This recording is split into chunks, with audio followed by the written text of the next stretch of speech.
মৌসুমী বায়ু সক্রিয় থাকে এবং গভীর স্থল নিম্নচাপের প্রভাবে দেশজুড়ে বৃষ্টিপাত বেড়েছে। রাজধানী ঢাকা ছাড়াও খুলনা, বাগেরহাট, ঝালকাঠি, মাগুরা, বরগুনা সহ দেশের বিভিন্ন স্থানে বৃষ্টি হচ্ছে। রাজধানীতে শনিবার থেকে বৃষ্টি ঝরছে। ভ্যাপসা গরমের মাঝে বৃষ্টি কিছুটা স্বস্তি দিলেও রোববার সপ্তাহের প্রথম কর্মদিবসে ভোগান্তিতে পড়ে শিক্ষার্থী ও অফিসগামী মানুষ। কোথাও কোথাও সড়কে পানি জমে জলাবদ্ধতারও সৃষ্টি হয়েছে। নোয়াখালীতে টানা 2 দিনের বর্ষণে বিভিন্ন স্থান জলাবদ্ধ হয়ে পড়েছে। পানিবন্দী হয়ে আছে হাজারো মানুষ। খুলনায় ভারী বৃষ্টিতে নিম্নাঞ্চলে বেশ কয়েকটি গ্রাম পানিতে তলিয়েছে।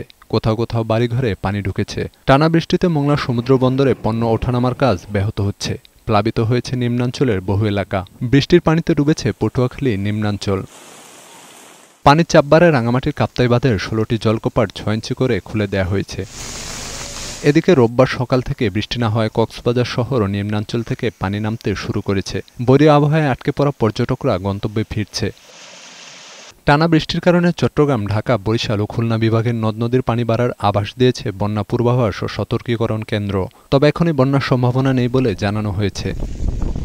আবহাওয়া অধিদপ্তর জানিয়েছে আজও সারা দেশে ঝোড়ো হাওয়া সহ হালকা থেকে মাঝারি ধরনের বৃষ্টি হতে পারে। সোমবার থেকে বৃষ্টির প্রবণতা কমে আসবে।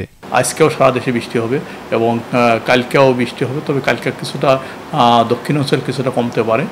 আমরা আশা করছি আগামী পরশুদিন থেকে সারা দেশে অনেক বৃষ্টিপাত অনেকটা কমে যাবে। ডেস্ক রিপোর্ট, বৈশাখী সংবাদ।